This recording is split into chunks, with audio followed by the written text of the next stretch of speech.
જો ચેનલને સબસ્ક્રાઇબ કરી ના હોય તો ચેનલને સબસ્ક્રાઇબ કરી લેજો અને બાજુમાં આપેલા બેલ આઇકનને ઓન કરી લેજો, જેથી તમને નોટિફિકેશન મળતી રહે. ત્યાર પછી ટેલિગ્રામ ચેનલ અને ટેલિગ્રામ ગ્રુપને પણ જોઈન કરી લેજો, જેથી ટેલિગ્રામ ચેનલમાં તમને મટીરિયલને બધું મળતું રહેશે અને ટેલિગ્રામ ગ્રુપમાં તમારા કોઈ ક્વેશ્ચન અથવા કોઈ ક્વેરી હોય તો તમે મને પૂછી શકો છો અથવા જણાવી શકો છો. તેથી ટેલિગ્રામ ગ્રુપ અને ટેલિગ્રામ ચેનલ બંનેને જોઈન કરી લેજો. હવે ધોરણ 11 ચેપ્ટર 3 જેના ટોપિક છે સમતલમાં થતી અચળાંકની ગતિના સમીકરણો મેળવવાના છે, પણ આપણે સોલિડ સ્વરૂપે મેળવવાના છે. આપણે ચેપ્ટર 2 ના અંદર અચળાંકની ગતિના સમીકરણો જે જોઈ ગયા છે એ જ સમીકરણો છે, ફક્ત અહીંયા તમારે ઉપર તીર મૂકવાનું છે. શું કરવાનું છે? ફક્ત તીર મૂકવાનું છે. અને સ્થાન સદિશ તમને ખબર છે, સમતલમાં ગતિ કરતા હોય તો અંતિમ પ્રારંભિક સ્થાન હોય તો સ્થાન પણ બતાવવું પડશે. અંતિમ અને પ્રારંભિક સ્થાન બંને બતાવવા પડશે. એવી રીતે આપણે ફક્ત સોલિડ સ્વરૂપે બતાવવાનું છે. તો આપણે તમને ખબર છે એના અંદર જે આકૃતિ ડ્રો કરી હતી ચેપ્ટર 2 ના અંદર, એવી રીતે ડ્રો કરવાની છે. તો અહીંયા ત્યાં રીતના આલેખ ડ્રો કરીએ એક્સ અને વાય. તો તમને ખબર છે શરૂઆતમાં એ અહીંયા શું બતાવે છે? ગતિથી માની લો કોઈ સ્થિર છે, પછી અહીંયાથી ધીમે ધીમે ગતિ શરૂ થતો હોય પણ એ બતાવતો નથી. અહીંયાથી ડાયરેક્ટ એક અચળ પ્રવેગી ગતિએ ગતિ કરે છે. તો અહીંયાથી તમારે શું બતાવવાનું છે? આ પ્રારંભિક વેગ છે. શું બતાવવાનું છે? અહીંયા V0 બતાવવાનું છે. શું બતાવવાનું છે? V0. અને અહીંયાથી આખો આ જે ભાગ છે અહીંયાથી તમે બતાવો, આ ભાગ તમારો શું બતાવવાનું છે? વેગ બતાવવાનો છે, અંતિમ વેગ. આ પ્રારંભિક વેગ, અંતિમ વેગ આ થઈ ગઈ. અને અહીંયાથી ઉગમ બિંદુ અને અહીંયાથી તમારો આ તમારા એક્સ અક્ષ પર શું છે? ટીનું મૂલ્ય બતાવે છે. તો અહીંયાથી તમારો ટી થયો છે સમય. શું થયો છે? આટલા સમય સુધી ટી સમય થયો છે. આ થઈ ગયું. હવે એ આપણે ચેપ્ટર 2 ના અંદર પણ જોઈ ગયા છે કે તમને ક્ષેત્રફળ શોધવાનું હતું.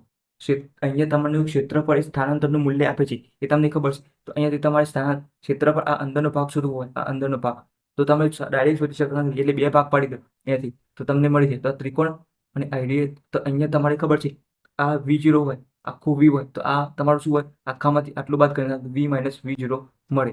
શું મળે? V માઇનસ V0 મળે. તો V માઇનસ V0 આ થઈ ગયું. હવે આપણે આ થિયરી એટલે આયમ્પિક જેવી છે, તો પણ આપણે જોઈ ગયા છીએ, તમને ખબર જ છે, આપણે છે. તો અહીંયા તમે ટી ઇઝ ઇક્વલ ટુ 0 તેના સ્થાન સદિશ શું છે? ટી બરાબર અહીંયા સ્થાન સદિશ બતાવવા પડશે. મેં તમને વાત કરી તેમ. તો ટી બરાબર 0 એ તેના સ્થાન સદિશ સદિશ સ્વરૂપે બતાવવાનું છે. એટલે શું થાય? R0 T0 સમયના સ્થાન શું છે તો બતાવવા પડે. તો 0 તો 0 પર જ છે, તો અહીંયા તમારો x આમ ને y આમ શું હશે? 0 હશે. પણ t બરાબર t સમય તેના સ્થાન સદિશ શું હશે? તો અહીંયા તમારે r સદિશ ઇઝ ઇક્વલ ટુ, હવે અહીંયા r અહીંયા છે t બરાબર t સમય, તો એના કોઈ યામ હશે આપણને ખબર નથી, તો આપણે xy લખી દઈએ. શું લખી દઈએ? xy. હવે વ્યાખ્યા અનુસાર તમને ખબર છે આપણે પણ પહેલા ચેપ્ટર 2 ના અંદર જે રીતે જોઈ ગયા છે એવી રીતે જોવાનું છે. તો પહેલા વ્યાખ્યા અનુસાર કરો. તો વ્યાખ્યા શું છે? પ્રવેગ ઇઝ ઇક્વલ ટુ વેગમાં થતો ફેરફાર, ભાગ્યા સમય થઈ ગયું. તો અહીંયા delta V upon delta T, અહીંયા એ આ મળી ગયું. તો E ઇઝ ઇક્વલ ટુ શું થાય? અહીંયા સદિશ સ્વરૂપે બતાવવાનું છે, એ બતાવી દેવાનું. એ સદિશ અહીંયા ડેલ્ટા એટલે બાદબાકી, અંતિમ માઇનસ પ્રારંભિક, અંતિમ V સદિશ, પ્રારંભિક V0 સદિશ, ટીને સદિશ ના બતાવાય, એ સદિશ છે તો અહીંયા 0 થઈ ગયું. હવે ટી આ બાજુ લઈ દેવા, તો એ સદિશ ઇન્ટુ ટી, V સદિશ માઇનસ V0 સદિશ આ થઈ ગયું. તો આપણે એક સમીકરણ યાદ રાખજો. અને આ V0 આ બાજુ હોય છે તો V એકલો સદિશ કરતા થાય, તો V0 આ બાજુ હોય તો V0 પ્લસ થાય, V0 પ્લસ AT, તો V0 પ્લસ AT અહીંયા સદિશ બતાવી દેવાની. અને અહીંયા V આ બાજુ આવી ગયા છે તો V સદિશ થઈ ગયું. તો આ અચળ પ્રવેગી ગતિનું પહેલું સમીકરણ હતું. અહીંયા તીર બતાવેલા છે, તીર. તો V is equal to V0 plus AT, તો સમીકરણ 1 અચળ પ્રવેગી ગતિનું પહેલું સમીકરણ હતું. આ ખબર પડી. અને અહીંયા ઘટક સ્વરૂપે બતાવવા પડે, તો અહીંયા V છે, અહીંયા ઘટક સ્વરૂપે બતાવવા પડે. દ્વિપરિમાણ છે 2D એટલે ઘટક સ્વરૂપમાં. તો અહીંયા તમારે બે યામ મળે આ સમીકરણના બે. તો Vx is equal to V0x plus AX into T, અને બીજો y ઘટક મળે તો V0 y સદિશ બતાવવાના ખાસ, એ સદિશ ઇન્ટુ y ઇન્ટુ ટી.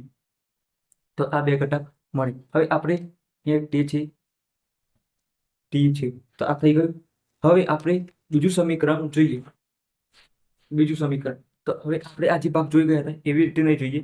તો હવે સરેરાશ વેગ શોધીએ. સરેરાશ વેગ આ બે આપણે સૂત્ર પરથી ચેપ્ટર 2 માં ગણ્યું. તો સ્થાનાંતર ભાગ્યા સમય, સ્થાનાંતર ભાગ્યા સમય. તો સરેરાશ વેગ એટલે સરેરાશ વેગનું સૂત્ર શું થાય? સરેરાશ કાઢી લે તો 2 અંતિમ પ્લસ પ્રારંભિક ભાગ્યા 2 ઇઝ ઇક્વલ ટુ સ્થાનાંતર શું થાય? r સદિશના અંદર છે તો અંતિમ સ્થાન માઇનસ પ્રારંભિક સ્થાન અને t માઇનસ 0 આ થઈ ગયું. હવે તો આ ભાગને આપણે કરતા બનાવવાનું છે. તો સ્થાન સદિશ r માઇનસ r0 સદિશ ઇઝ ઇક્વલ ટુ આને કરતા બનાવશે આ બધું આવી જશે. તો v સદિશ પ્લસ v0 સદિશ આ 2 તો છે અને ઇન્ટુ આ t ઉપર જશે તો t આવી ગયું.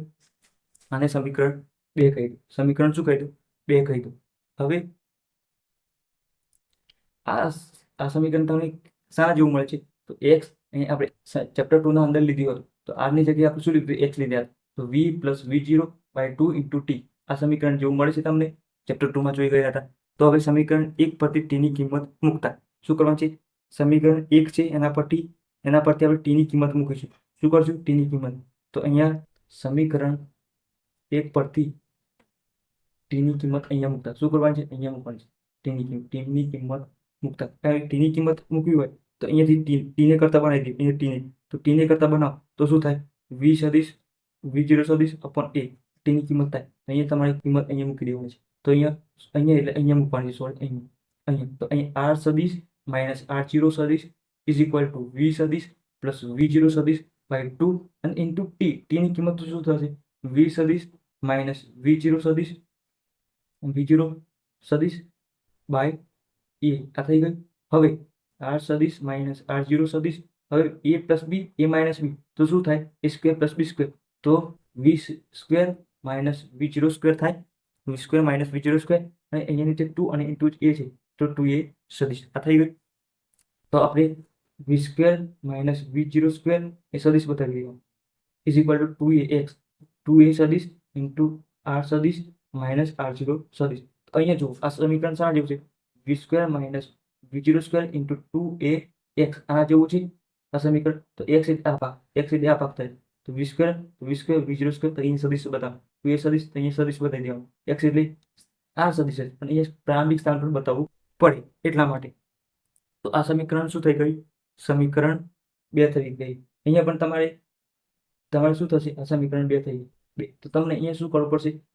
અહીંયા 2 એમ બતાવવા પછી x અને y તો vx v0x is equal to 2a x અને r0x બતાવવા પડશે. હવે આપણે સમીકરણ 3 તરફ જઈએ. સમીકરણ 3 માટે સમીકરણ 2 માં v ની કિંમત મૂકતા સમીકરણ શું છે? 2. તો આ સમીકરણ શું છે? 2 એના અંદર v ની કિંમત આપણે આ મૂકી દઈશું. શું મૂકી દઈશું? આ કિંમત v ની કિંમત. સમીકરણ 1 માં v ની કિંમત મૂકતા સમીકરણ 1 માં v ની કિંમત v સદિશની કિંમત મૂકતા થઈ ગયું. તો સમીકરણ 2 છે આવી ગયું. સમીકરણ 2 એટલે આ ભાગ તમે લખી દેજો સમીકરણ પછી લખજો. હું ડાયરેક્ટ કિંમત મૂકવાનું પણ ડાયરેક્ટ કિંમત નથી મૂકવાની. ચલો આપણે બતાવી દઈએ. r0 સદિશ v સદિશ પ્લસ v0 સદિશ બાય 2 ઇન્ટુ t r સદિશ માઇનસ r0 સદિશ. હવે આ v સદિશની કિંમત તો શું છે? v0 પ્લસ 80 તો અહીંયા v0 પ્લસ 80 મૂકશું.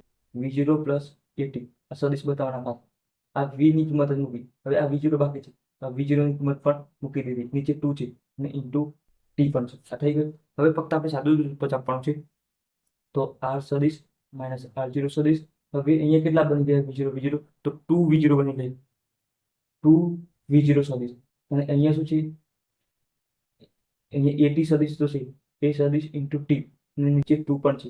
આ થઈ ગયું ઇન્ટુ t. હવે 2 t વડે ગુણીએ પણ નાખવાના છે અને 2 દરેકના છેદમાં પણ આપવાના છે. તો હવે આપણે એ પણ કરી દઈએ. t વડે ગુણીએ પણ નાખે છે અને 2 દરેકના છેદમાં પણ આપીએ. તો 2v0 સદિશ ઇન્ટુ t ગુણી પણ નાખે t અને 2 છેદ આના નીચે પણ આપી દીધે અને આના નીચે પણ આપવા પડશે. એ સદિશ t ઇન્ટુ t અને આ 2 આ થઈ ગયું. હવે 2 કેન્સલ તો થઈ ગયા.